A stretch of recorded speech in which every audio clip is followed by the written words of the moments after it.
السلام عليكم ورحمة الله وبركاته. معانا شوية زيت وحلة زنطوطة وبصلاية عجب. هنقطعها كلوبسات اهي.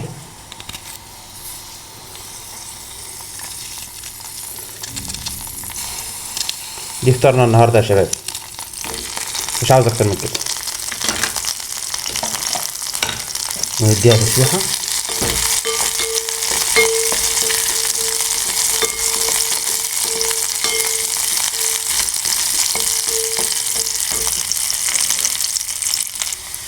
ومعايا الصلصة بتاعتي.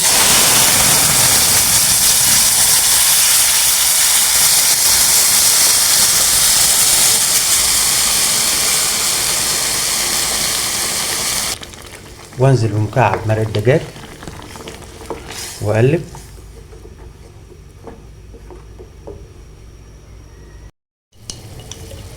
وسنة بهارات لحمة واقلب.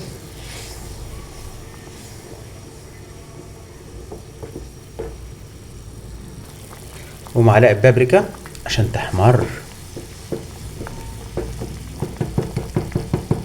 ابتدت تسبك معايا البصلايه بتاعتي بقى الجميله ديت اهي. هقطعها بطول.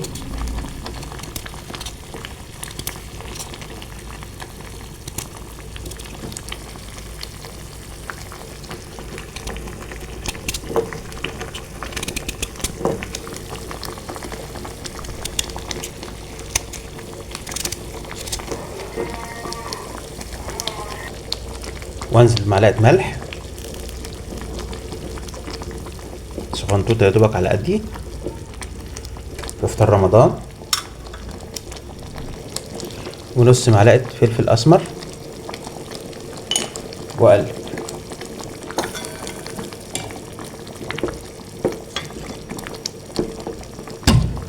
وهغطي عليها ربع ساعه على النار. وكل سنه وانتم طيبين، رمضان كريم. مطبخ سيد افندي المفلس دائما والمسكين. لايك وشير.